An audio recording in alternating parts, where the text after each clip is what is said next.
everyone. I'm so excited to welcome you here for this chat with Mira Nair.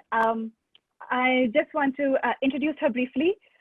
Mira ji, I wrote a short bio for you Oh, that wow. I'm. So this is how I see you. Mira Nair is a world-renowned, trailblazing, highly lauded director.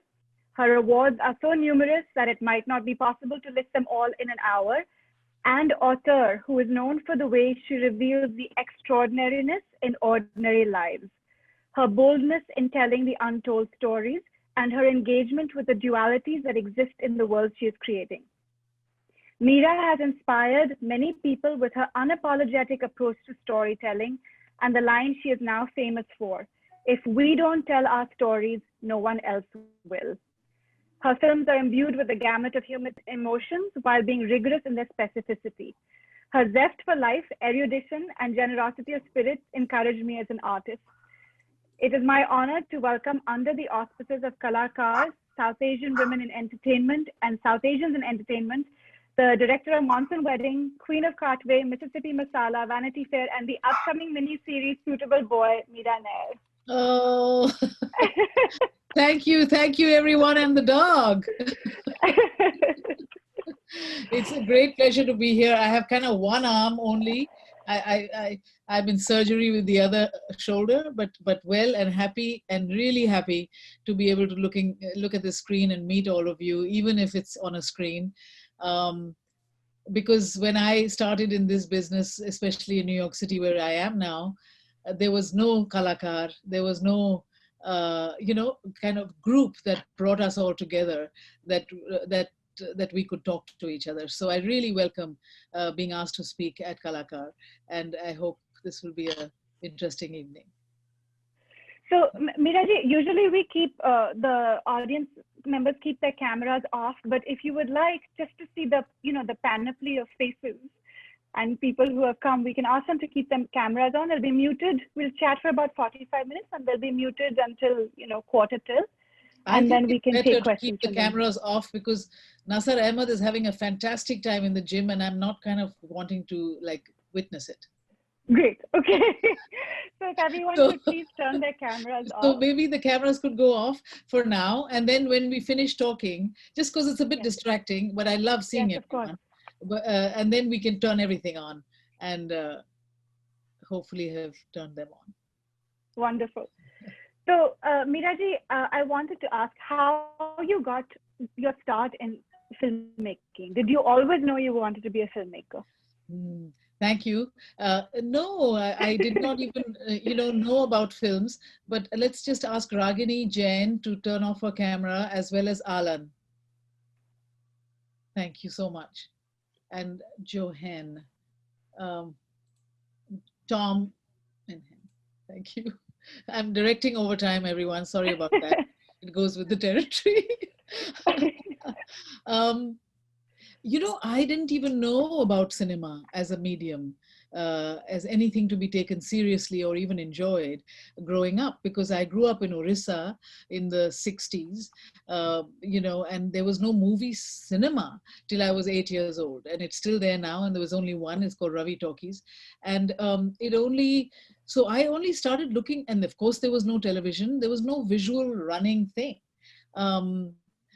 So the inspiration in the beginning was actually just the imagination, two older brothers, and the pursuit of the question, what should I do, in my life, kind of thing.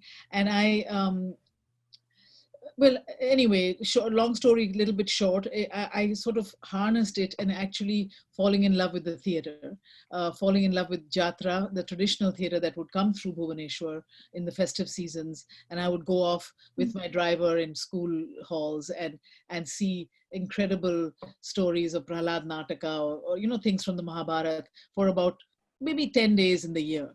And that was, I guess, my first bolt of inspiration, with very little. They would no props, but just this extraordinary oral tradition of speaking and telling stories, and of course a load of hashish. These great performers would just transport you, and that was the first bolt. And then that pursued, then I went to a convent like you did too, I think, Loreto Convent, and in Simla. And I always played, it was all girls, so I always played the man in Daddy Long Legs. I was always the guy. And then I, really began to take theater more seriously when I graduated from Miranda House. I mean, from Tara Hall, where I went to school, and then went to Miranda House Delhi University for a couple of years, where I essentially, instead of studying, I was on the stage with Theatre Action Group, a repertory company of which I became a part. So I did not even think of cinema, nor was I ever like educated about it. I think that I think my first film was Hatari or something in in Metro in Calcutta when I was like 10 or something. I didn't see film. It's shameful but true that I saw the first Satyajit Ray films in Science Center B in Cambridge, Mass, at Harvard, where I later got a scholarship and came to college. I saw all of his great movies here. I saw all of Ritik Ghotak in the Museum of Modern Art. I never, growing up, we didn't see films because I lived in a small town in which there was no cinema. So theater, it was the first thing was theater. And then again, I got the scholarship, I had to study at the university, and I took the most related thing, which was cinema verite filmmaking. The filmmaking of the documentary sort with a mobile camera, which was taught by Ricky Leacock and great people. And that was my entry into making films, but it was really kind of pure-hearted documentary films, living with people, bringing in the camera later, seeing what unfolds, never manipulating it, but shaping it in the narrative, in the editing room. So that was the kind of film I made for about 10 years, 7 to 10 years before Salam Bombay. Right. I was just watching some of them again. I was watching India Cabaret again, and I was just, the intimacy, the small moments. There's just, it's so beautiful. Yeah. One of the things you've talked about, you said you came to the United States. You didn't want to melt into the melting pot. Can you talk about that? Because I think that would be interesting for everyone here to also hear about. I still have trouble calling myself an immigrant because I never immigrated in my head and my soul. I mean, not that I ever live in nostalgia. Sometimes it's tough, like Diwali is coming up and I wish I was in Delhi, but with my family. But nostalgia, I learned after several years of wallowing in it, is a useless emotion, that only should provoke good movies and literature, but not the state of being, because you got to engage fully with where you are, is my mantra, in later in life. But yes, because I feel pretty still, rooted there, in a way that I feel at home, in a very inexplicable way when I go back to live in my other home in Delhi, because I go to the market and I meet my best friend when I was 10 years old, and I go to somewhere else and I'll meet my, the mother of a parent whom I just have layered relationships essentially. And that feels very comforting as you get older somehow. Anyway, so yeah, I came here also not to join it, I must say. And that's why, I always made films somehow back in India, because I was still trying to figure that out for myself. It was a lonely and confusing time, seriously, because I felt in 79 when I graduated from college and I moved to New York, and I just rented a $238 railroad apartment in Harlem, and I became a waitress because I couldn't find a job in film. And then I worked in an art gallery, and no one came to that art gallery. It was an African art gallery on Madison Avenue, and I used that time to write grant proposals that gave me my first money to make my first documentary, which was So Far from India. But it was a puzzling time because we were always, there was no one else around who looked like me or asked for that type of story or whatever. I was starting from scratch almost in every way, and that is lonely making and tough, because you don't even know what you're doing actually yourself. Like you hope that the subway newsstand worker that you're following around with your camera for the last 8 months is going to take you somewhere. You know, you don't know what the story is, right? I'm talking now of So Far From India, my first film Right. made on a, Right. you know, on right here, 116th Street. And anyway, so you don't quite know the path you're on when you're on the path of cinema verite, you know, because you don't know how the story will unfold, you know, which is part of the electricity of it, because that's the power of and the strangeness of ordinary life, is that, you know. Anyway, so I pursued that thing, that path. I even was considered somewhat successful in the sense that television bought those documentaries. I went on little speaking tours. Anyone who would want me, I would take the 16 reel under my arm. Sometimes there were two reels, and I would take the Greyhound. I would be paid 300 dollars a pop to be at the University of, say, Illinois or Michigan or wherever, you know. And I would go with the Greyhound. I would take my 16 and go to the libraries and show it, and then that's how I made my living for like 2-3 years, many years, in fact. Anyone who wanted, and it was interesting because, you know, a lot of guys would come to the screenings like India Cabaret, you know, even in America, and they would say, they would like, yeah, cabaret hoga, acha, maza aega, and all, and they would see it and get really affronted, and then say, you know, in the Q&A, they would say, why are you showing this about India in America? You know, I am a doctor, I have a Porsche, you know, make a film about people like us. They would tell me straight. And I would say, as soon as you, a doctor in a Porsche, becomes interesting, I'll be right there, you know. And he would laugh and he would laugh. And, you know, but that was the problem then, is that we never had images of India anywhere. So that if I was showing anything of whatever I was interested in, it was not good if it was not positive, you know, and cut. So it was that type of a razor blade. It happened all the way right through Mississippi Masala. People would challenge me on the subway, okay, you think every black man is Denzel Washington? You want our daughters to marry them?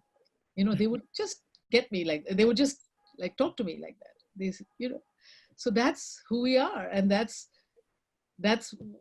what it is to be a little bit, you know, the first or the one who's starting something, you know, in some way.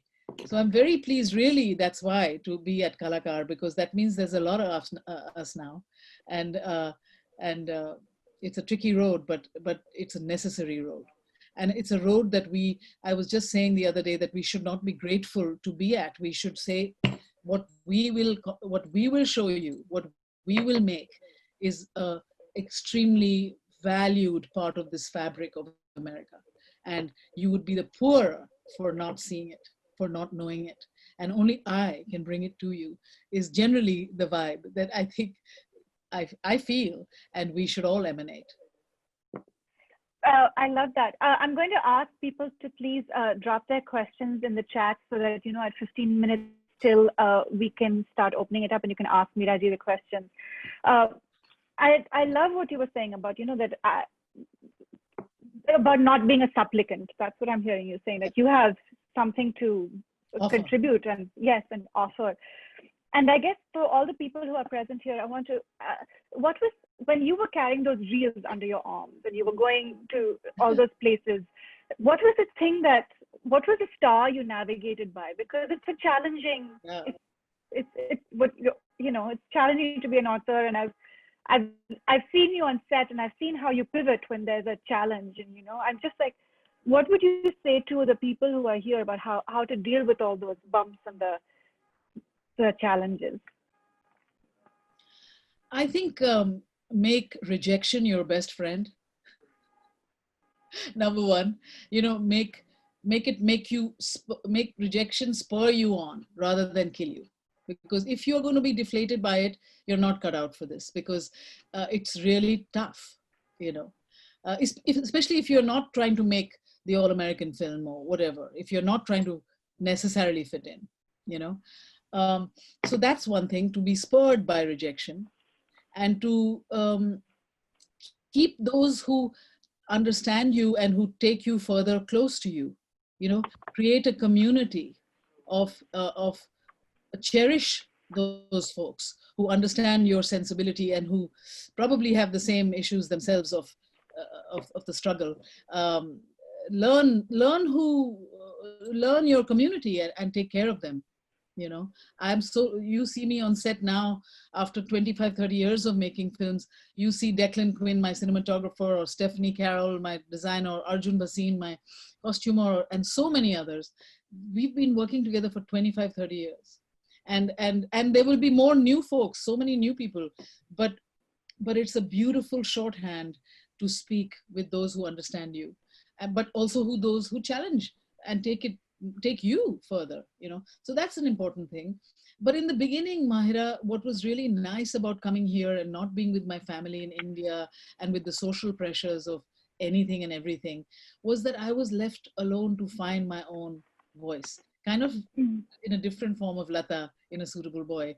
But here, no one, you know how we are in Delhi. I mean, when I started working as a waitress, my parents said, "Oh, Mira to New York में है ही नहीं, वो तो चली गई है, उनको मत फोन करना जब आप जाओगे, क्योंकि है ही नहीं वहाँ." So there were things that were impossible for them to understand, you know.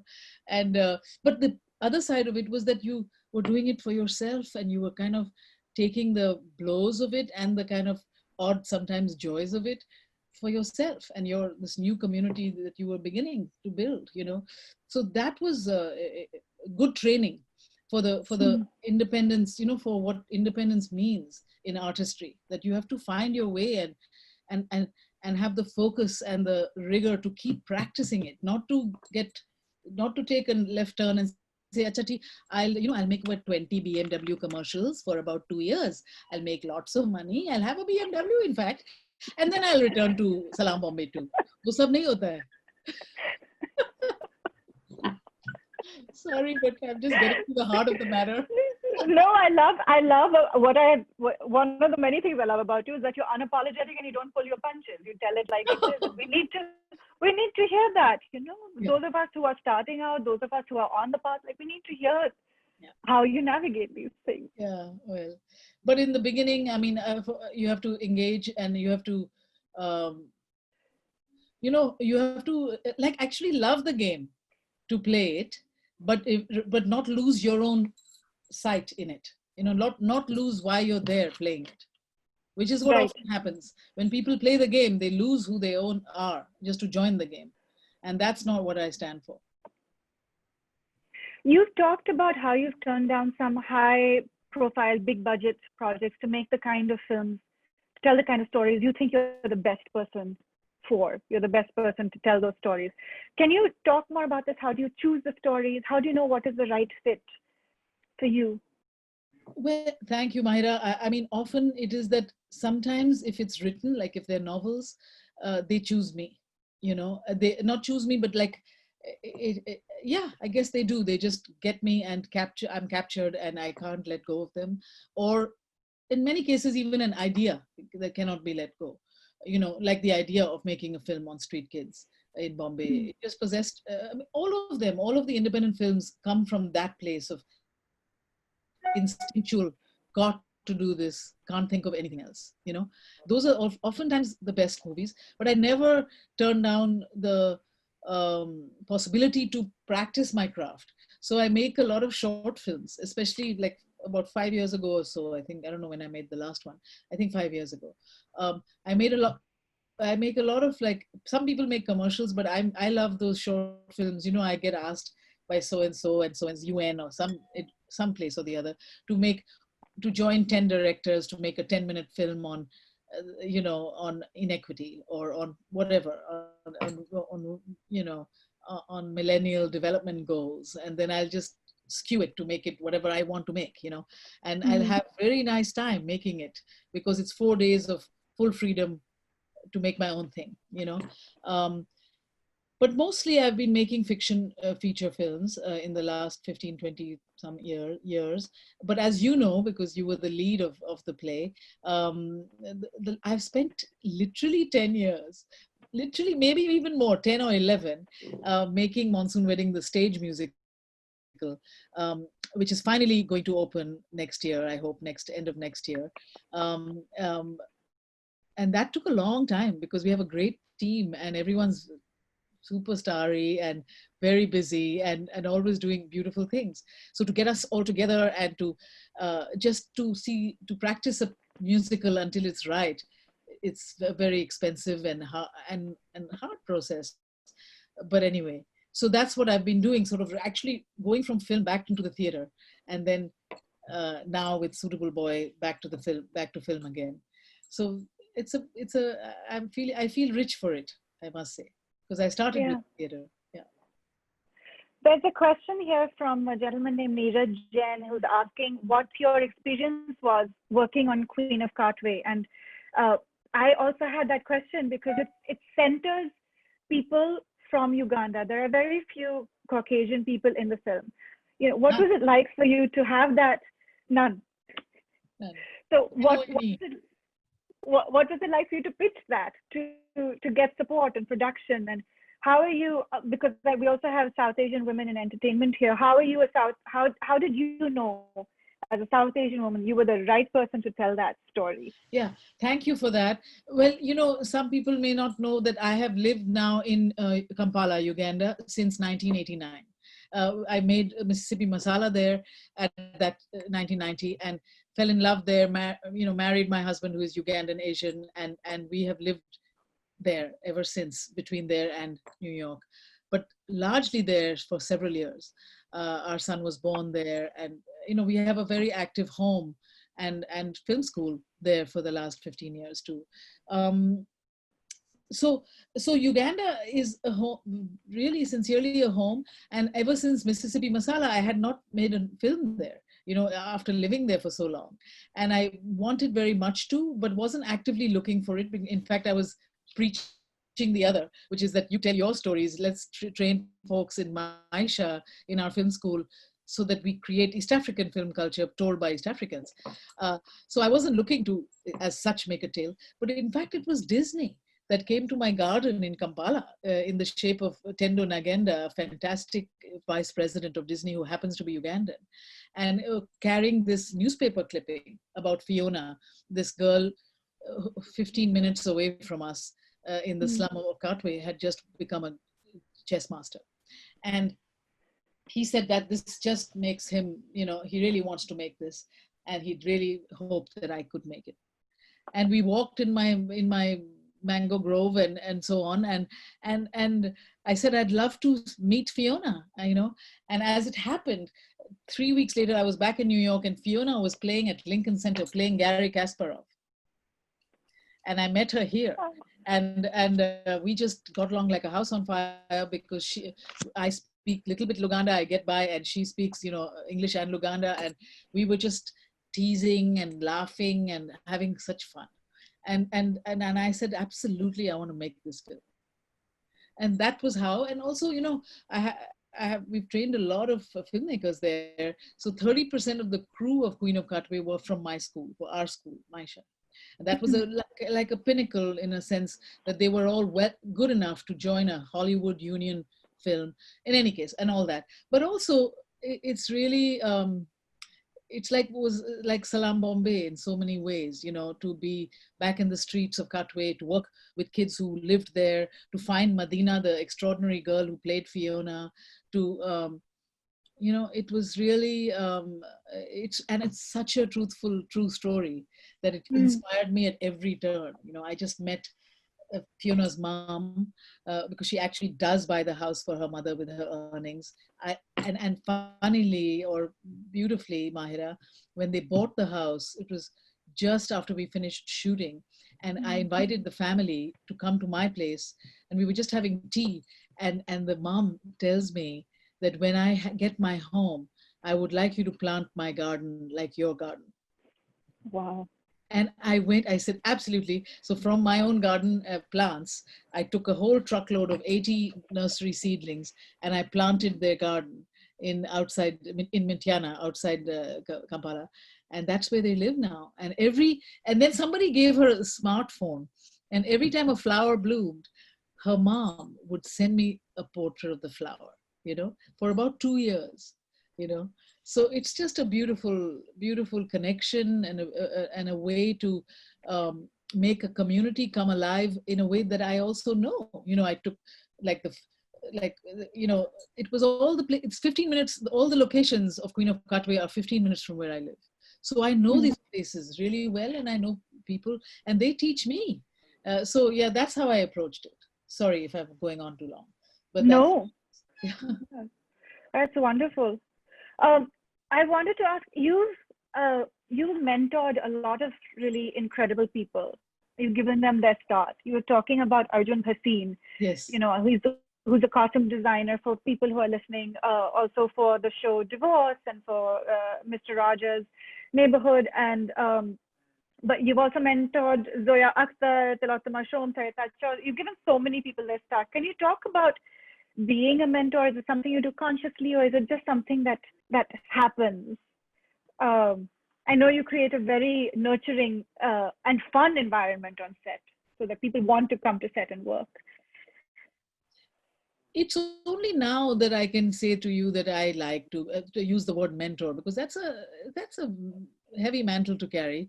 But so Right. I don't start off to say, okay, gee, hello, mentoring is my middle name. It's not at all like that. but but but uh, but I really actually love to find folks that I know have such extraordinary potential and also real sensibilities, and to make them prosper, make them go into that zone that they should be at, like Zoya. Mm. Zoya, I gave her first job. She was the assistant to she was an casting assistant on Kama Sutra, you know Mm. and she was a fairly alienated from her family type of, didn't know what to do kind of gal, but I really liked her way of seeing and her wit. And anyway, so and then we started to write. Well, she always wrote, but like I asked her, we made several short films together, and then so I don't think of it as mentoring. I think of I'm drawn to her, I hope, as much as she's drawn to me. It's not like, oh man, I got to teach you a few things. It's not like that at Right. all. At Yeah. all. And it's not like that with all the people you mentioned, because they're all really like you, fairly unique. Like Sarita Chowdhury, I just saw a picture of her on a bicycle. And I said, this is the kind of girl who's just my idea of beauty, unvanity, feisty intelligence, and couldn't give a shit. She's like badass in the best sense, not with attitude, but just in her soul. She was finding her way. She was Meena when I saw that picture, and then we found her. It was a little like that. But so these people, when they're special, and then what happens is, as work becomes apparent, you seek things.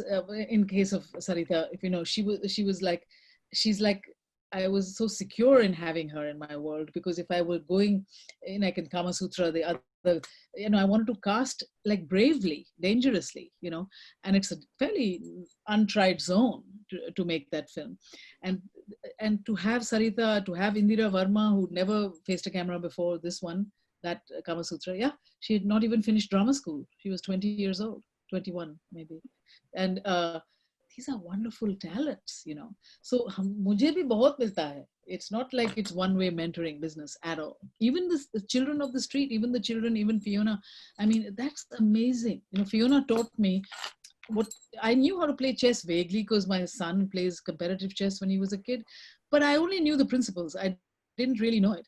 And it's Fiona who taught me how to play chess. And in the process of teaching, she would say so many things that I would write down that I wanted to use in the film, because she would like, anyway, she teaches you to listen and to look and to strategize and not to be overconfident, and very interesting stuff. Mm. That so it's two-way traffic, Mahira. Even mentoring is two-way traffic. Mm. I wanted to ask you. So my question was going to be, what is it like for you to be a South Asian woman making films? But when you have you have three places you call home, I Yeah, think.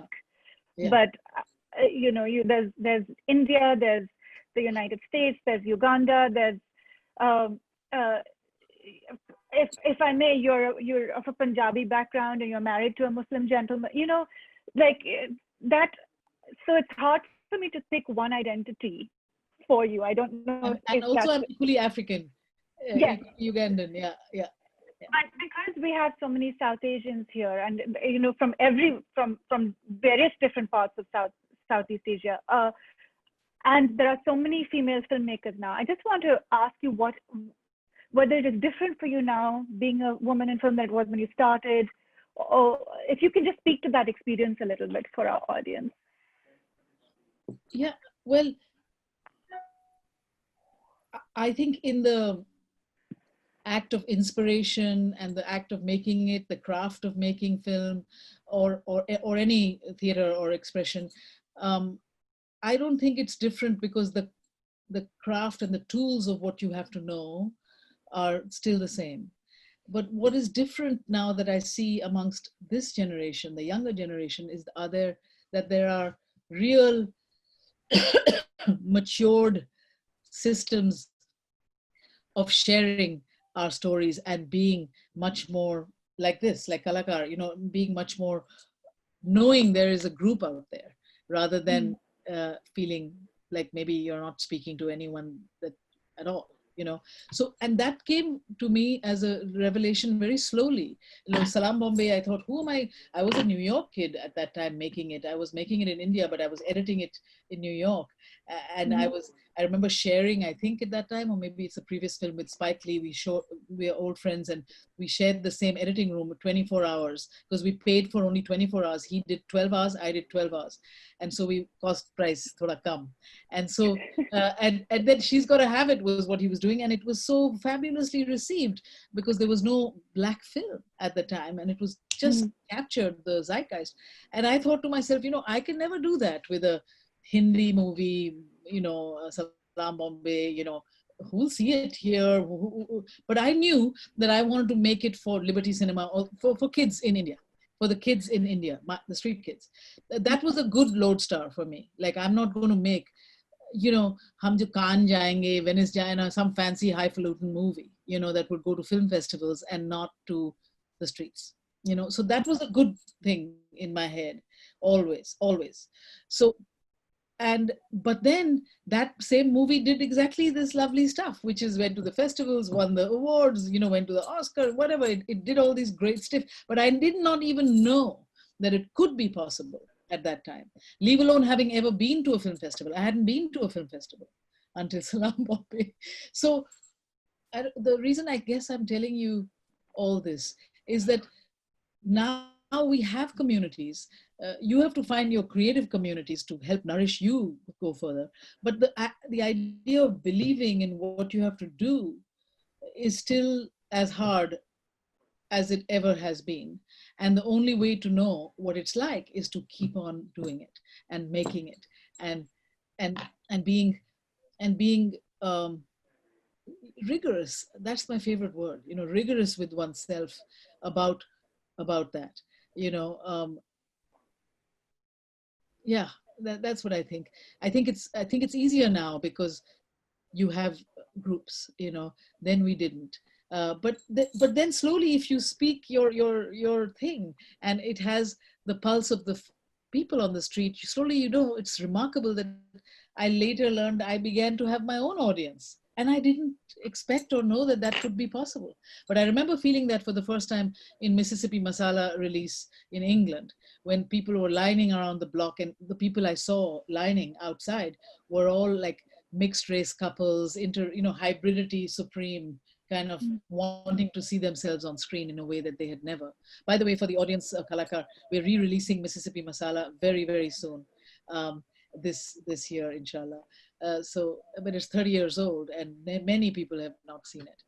But it is really quite timely and always modern. So this is, Nasar Ahmed had a question which I also wanted to ask, which is, what is the one project you would make if budget were not a consideration? If someone were to just give you a blank check and say, make the thing of your no limits.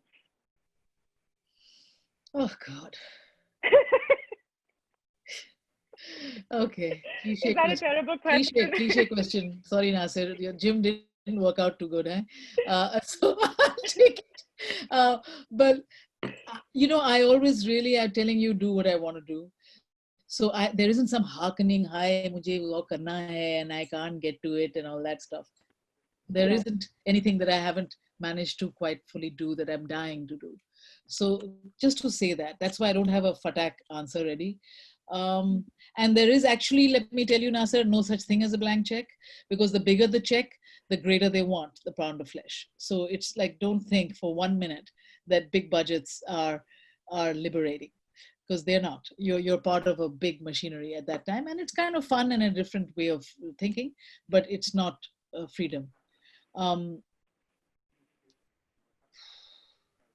Well, in Making Salam, in Suitable Boy, I've kind of like the big epic, of 6 hours.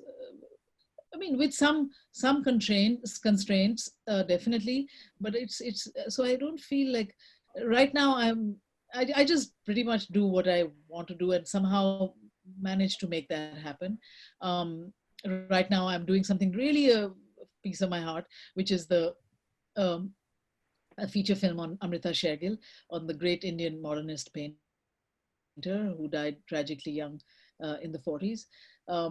And, I don't know who will see it. I hope everyone will see it, but I don't know. And, I believe in it very much. And then the musical, that's what I'm doing. And then we're going to do Jungle Prince of Delhi, the big Amazon show, which is probably it's not the blank check. Amazon should be listening to this, but it's a big check to do a very big, beautiful epic on sort of post-colonial trauma, and this extraordinary true story of the woman who believed she was the Begum of Awadh. Yeah. There's a question from Praveen, which is very interesting. It's about actors. It says, how do you extract your performance from your actors? And whether they're experienced or they're just starting, how do you get the best out of them? Is there a particular process, or how do you do it? Mahira, can you answer for 5 minutes that question? I mean, not 5 minutes. Can you start how you felt working with me? Because you've now done two big things we've done together. The lead of Monsoon Wedding, the musical. You played me, the mother of the bride, and Rupa Mehra, the mom of Lata in Suitable Boy. So you start my 2 minutes, and I will happily continue. So what I found with you is that. First of all, you talk to your actors like collaborators, and so there's an immediate respect. It's not a top-down approach, and also it's because of that there's a lot of trust, and so whatever it felt like there was always a net. So if I would do something, you would dig in. And it was almost like you saw a little instinct that I had a pulse of, and I could feel it. I was like, oh, there's a little thing, but you would follow that and dig it out, and make me follow it even more and more and more. And so I felt like it was really like leaping. I've taken trapeze. It was really like leaping off the board and being like, I know that there's a net. And I'm just going to see what happens. That's how I felt when I was working with you. And what you gave me on set, which is gold. You gave me time. Yeah. Anytime I had a question, you listened to it and you gave me time. And I know how time is valuable on set. Yeah, but it's critical. You're not puppets to just do, what is asked of you. Thank you, Mahira. Thank you so much. Because sometimes I just actually don't have a system or a thing that I even sort of know I'm doing, except one of complete and utter mutual respect, but a lot of masti as well, because the respect doesn't come in a holy way. It comes in a where we have like teasing. I mean, I used to actually even tease Al Pacino. I would say the shot is you have to walk across the room and just enter this door, and he would do it. And I would say, that's the best performance you've ever had in your career, and he would laugh and we would laugh. And it's like that a little bit. So I love that. I love having, creating that net in which we can play the fool. I'm distracted by this Joshi. So my system, if there is one, firstly is because of my years of making cinema verite documentary, I really feel the power of real people. I really do, so often, many times, from Suitable right to, of course, Salam Bombay, Queen of Katwe, all of these films, they all have people who have never thought to face the camera before. Or so in the case of Katwe or Salam, we went to the streets where the story is told and looked at real people and worked with them and really worked with them in a close proximity, made workshops, make people feel at home. And then I'm always looking in terms of the role at hand, whether what they can do. And in the case of Katwe, take a big Disney film and have it rest on the 11-year-old shoulders of a street kid is a big thing. She's a Disney, whatever it's called, fairy mermaid in that sense. And then, that was a few weeks of just grilling, talking, filming, enunciating, the same accent work I used to do in Suitable Boy, all kinds of training of just with me and her. And also with the casting director, in that case was Dinar Stafford, who's just fantastic and great with. So it's a training process, and then you bring in the cameras. So that's with non-actors sometimes, and I never want to intimidate, but in that case it needed that process. With Monsoon Wedding, it was like Nasiruddin, the great legend, and Shefali Shah, and wonderful, and then my nephew, and this one and that one, like a motley gang in the cast of Monsoon Wedding. And so you then again create this sense of a family by hook or crook. But I must say that I do operate from instinct, and many times in Monsoon Wedding, especially, like, people would drop out. I would cast them and they would not show up the next day. And I would, because it was a little bitty film, and and I was like walking in my little handkerchief of a park in Basant Vihar, and there was a auntie ji in big salwar kameez and sneakers and tak tak tak tak, and I started to speak to her, and I said, "Aapne kuch kiya hai, music, हाँ जी, music video kiya hai, chorus mein thi main, and all this," and she was really funny and wonderful, and I was looking for Shashi auntie. I had just lost my Shashi auntie the night before, my childhood friend who was a comic actress, and I said, "Aap hamare ghar aayenge, yahi main rehti hu." She came with me, Kamini Khanna, and I gave her gave her pages, and I started playing Shashi auntie opposite her, we started playing the scene, and she was fantastic. And I just cast her. Of course, I was desperate, but I totally felt that she was the real thing. And she's the real thing. She's even in Suitable Boy, by the way. Of course, she is. She's fantastic. But she became a Auntie G of Bollywood for what, 15 years after that. But that's what she was, yeah. It's often about just noticing people, and just again making them feel comfortable enough to be who they are, and then seeing their strengths, and then building the role around their strengths. That's what we did with Vijay Raz in Monsoon Wedding. He was so extraordinary that we just ended up so many scenes just on the spot that he could do. That, because I wanted his physicality. I think when you find gold of any actor, your job is really to make that bloom, not to work against the grain, but to go with it and do something interesting, Yeah. I feel like I could talk to you for hours, but I want to give people in the audience an opportunity to ask questions. So Geeta City Girl has a question for you. Geeta, will you turn your... great. Geeta, will you turn your camera and mic on, please, and ask your question that you sent me? And swig my last swig of wine. Geeta, are you there?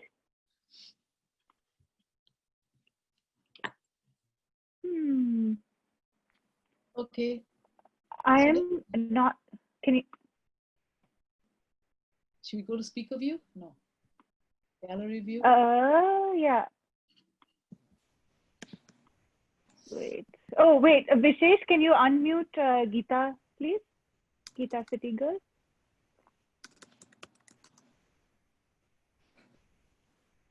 Oh, there. Did it unmute? Yes. Oh, hi. Hello.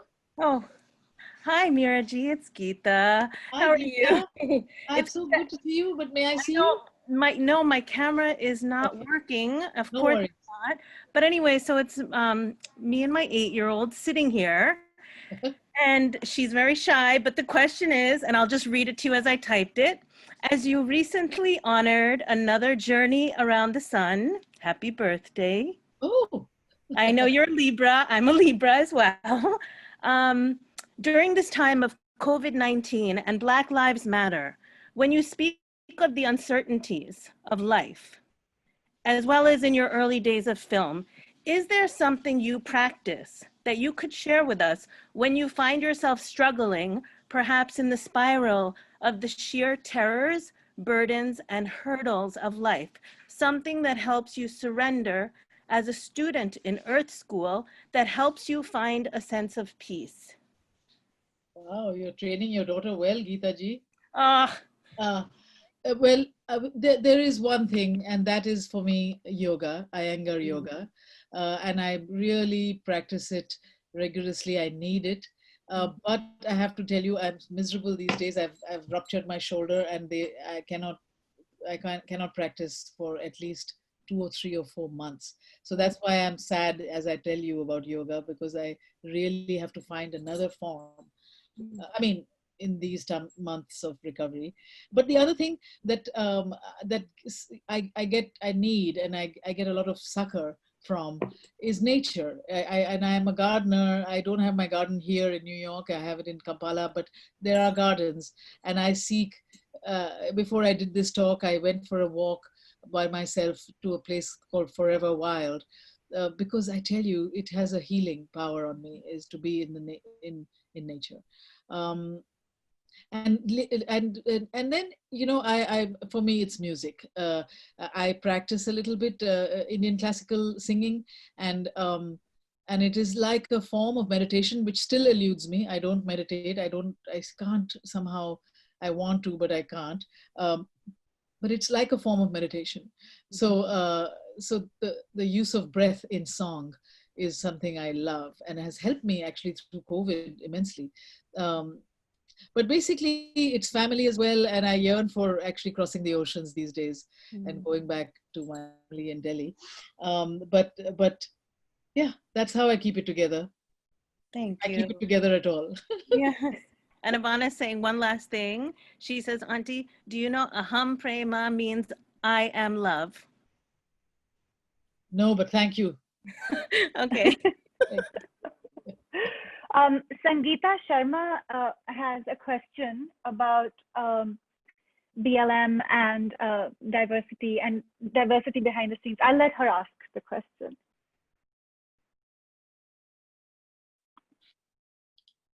There, yeah, it works. Hi, Lilaji. It's so wonderful to meet you and wonderful to hear you. Thank you so much for having time and making time and space for us. And yes, thank you, Mira. My question really is about the knock-on effect of BLM, which we've all felt. I'm a New Yorker, actually British New Yorker, living in London with my parents during COVID. It's great, and working. What fun. And working here and in auditions and self-taping and all this stuff in class. And BLM seems to have had a really huge impact as well already on these organizations like Equity, like the PRS, Performing Rights Society, and directors, individual directors who, much like you, are 100% completely on board in terms of including varied class members and, variety, etc., human beings. And the issue that they seem to express consistently here is, in front of the camera, great. We've got we're seeing more and more and more. It's more progressive. It's behind the scenes that there continues to be issues, the bottlenecks and the pyramid. And I'm surprised because my training, etc., has been in New York for well over a decade. So coming to London is showing me the other side of the fence. And I wondered what you had been experiencing. I can't hear you. I'm sorry. Oh, yeah. Sorry. I cannot unmute myself. Oh, God. There you are. We can hear you. Yeah? Okay. Cool. I said London still feels very different to me than New York, although we all have a long way to go. But there it seemed to me like in the mindset that people can't actually believe that, a subcontinental person can write. Even though the best-selling novels are, pretty much by that part of the world, or whatever. It's very different. Yeah, so the question is, I mean, really, until that changes, at least in the level of conception, but really in everything, until that changes, the actual stuff of what one sees in the way that it is made will not change, So that is but England is really, I don't know, it's somehow more pickled in this such an ancient, I think, still colonial, sort of imperialism of the imagination. They really take you. They really, it's a quite interesting and powerful feeling, because I've just been there for so long now, making Supu. And you have to have the courage and the real belief in yourself to counter that, But they are also opening up to it. But they don't know the answers. They don't know the vocabulary yet at all. No, I don't think any of us do. do. Ghetto mentality of like, just have one thing for one Asian show. Like my Asian friends, British Asian friends said to me, great, you're doing Suitable Boy, but like that we will be told that now their entire budget is on Asian themes is gone. I said, "Sir,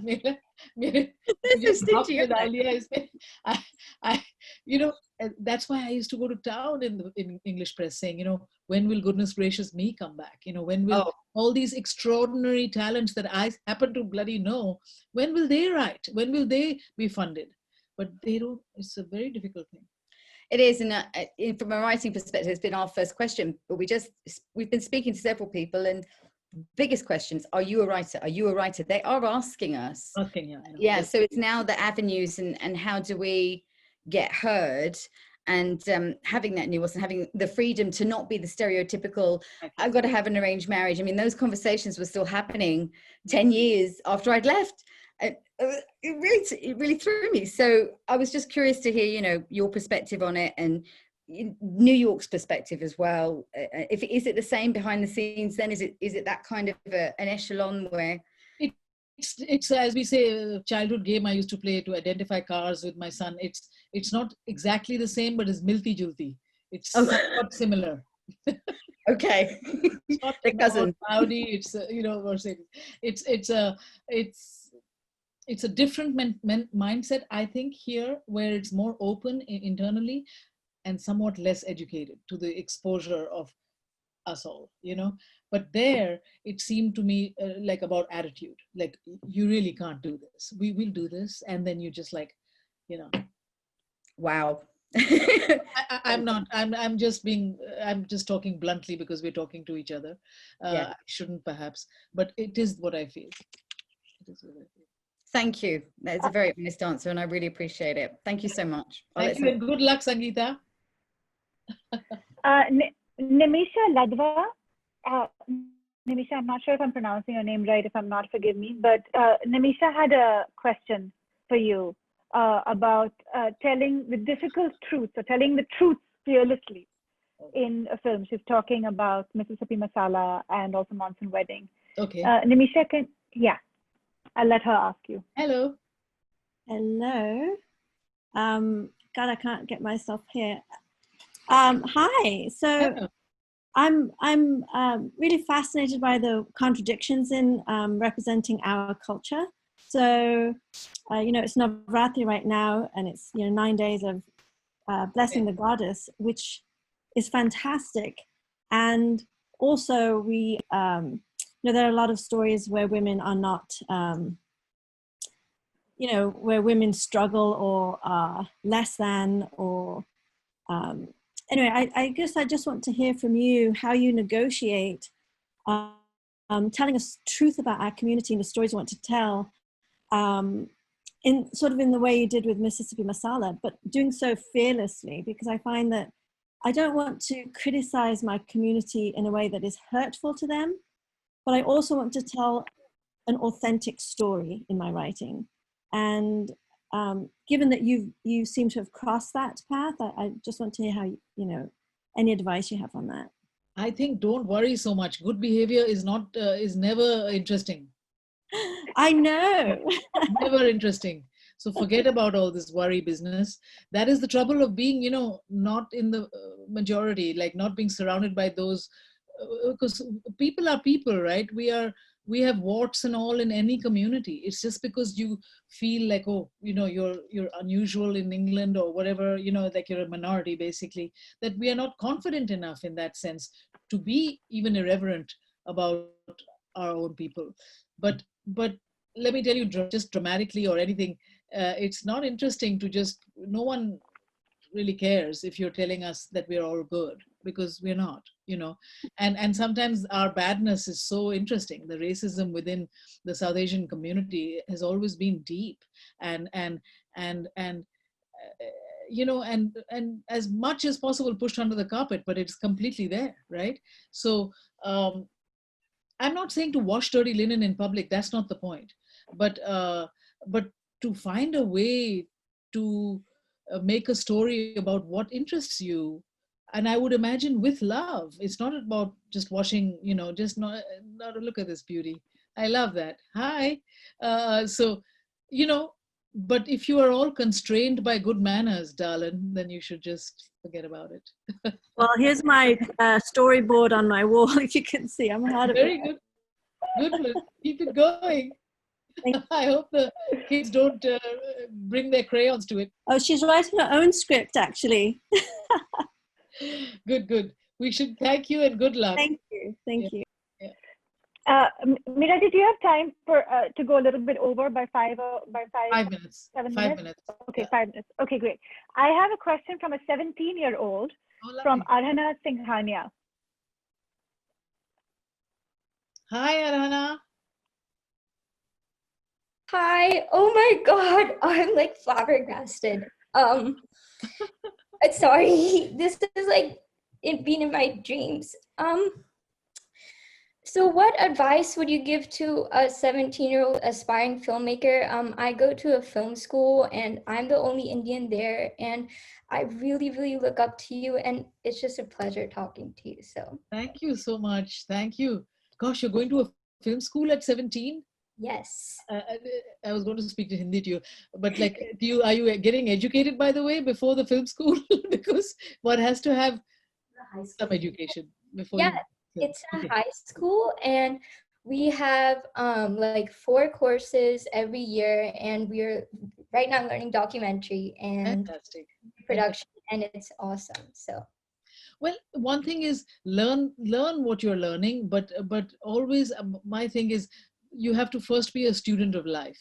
You have to first engage with what is going on around you, even in your home, even in your memories, even in your whatever it is that is around you, in the politics of the world. For me, that is, you have to constantly be engaged with what is around you, because that is the story finally. The story is not what you see on screens that are successful. The story is around you in the world, in your world specifically. So that's what I would ask, that you should just be open to that, and not think that everything you do must end up in a film or in your story, but really to engage with whatever you are going through, because just to remember that you are special, and that what you are going through, no one else is going through. And what you have to learn in these schools is the craft of how to take that experience of who you are in the first place. It doesn't only have to be about who you are eventually, but convert it into something that could speak to us all. That's what I would ask. thank you so much. Good luck, my dear. Hey, all the bachas. Nevin P has a question. Nevin, are you still here? He has a question about financing, which I thought would be Okay. interesting for filmmakers to hear. He has a question about financing and the namesake. Nevin, I'll let you ask it if you're still here. Are you?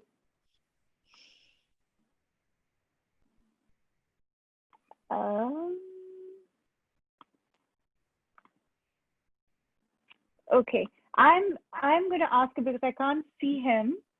Oh, he's not. Nevin, you're not unmuting. Can you unmute yourself? I think you've been sent a request to unmute. Okay, let me ask it. He was basically asking, how did you get your financing for The Namesake? It's one of the films he admired a lot of yours. So he was asking about that. The Namesake came from three different sources.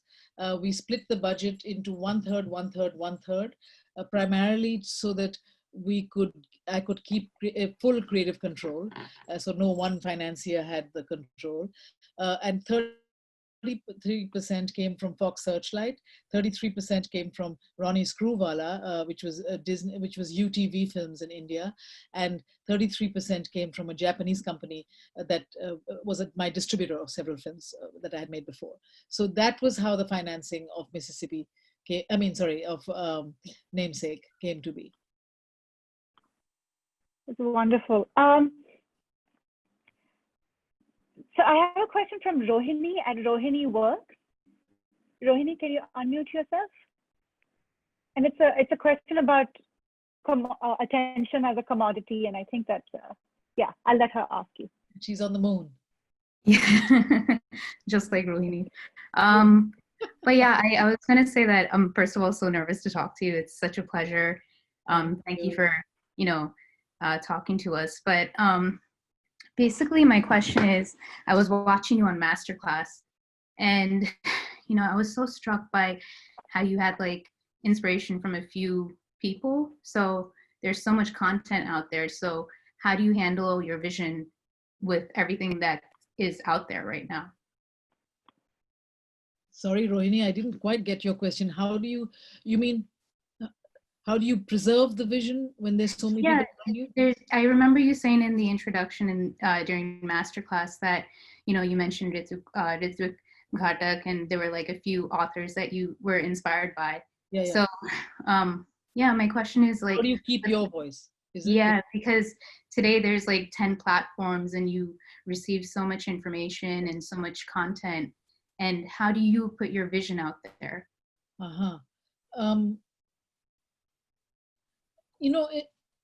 It's never to seek to imitate ever, but just to absorb in your consciousness what can inspire without even knowing sometimes what can inspire, So it's not to she stopped my video pattern that what I'm making onto what inspires me in a way, but to just feed myself with what they do and to be able to look at it, So it's like Amrita Shergill, this movie I'm now going to try and make. Her painting has fueled me on every single film I've made. It's taught me about palette. It's taught me about really iconoclastic way of juxtaposition of color and design even, and frame eventually. And so she nourished me, and I want to try and find now a way to get into her world that can get out there to maybe nourish you one day. But but that's how I do it. There's no real formula or system, and I'm not afraid that I'm copying, because I'm not copying. I'm just absorbing, and then stories happen and things happen. So much happens, and it's just in your it's in your system, and you learn. When I lift my actual movie camera, it's like I will recall subconsciously maybe how Amrita Shergill might have taught me how to, look at that situation. Maybe I don't think about it, but since you're asking, I mean, because I feed myself on, let's say, her work, or so many people, that's my nurturing, is looking at art and also turning it away. But that's my nurturing in moving on. Thank you. So grateful that you made time for us. Can I ask everyone to turn on their videos so you can see the audience that has been listening to you? That's great. So nice to see you. Thank you. My goodness, so many people. Woo! You can unmute now, can't you? And just scream into the camera. No, you can't. All right. Well, a great pleasure, people. Do your work. And you know, it was funny. I have to just tell you a quick Kalakar story, which has been, I was setting up the musical of Monsoon Wedding, and I was taken to Berkeley Repertory Theater in Berkeley, California. And I was walking towards the theater, and on the brick below me on the footpath was written Kalakar in Hindi, but etched into the brick. And it was an art project by some, I don't know who, an artist several years ago. And I just saw that sign, Kalakar, which is such a beautiful word of artistry. And I hope that all of you practice it and all of you find and help and work with each other to take it further. Because really, if we don't tell our stories, no one else will. And if they tell them, they'll bugger them up. So go forth and multiply. Thank you so much. I'm going to love you and leave you. Thank you so much. Bye. Thank you. Thank you, Mira. Thank you. Sorry, Gola. Keep Bye. doing good work. Bye. Thank you. Can I get Thank you. Thank you. And thanks, Mahira. Thank you. Yeah, thanks, Mahira. That was great. Yeah, thank you, Mahira. Thank Thanks. you, Mira. so much.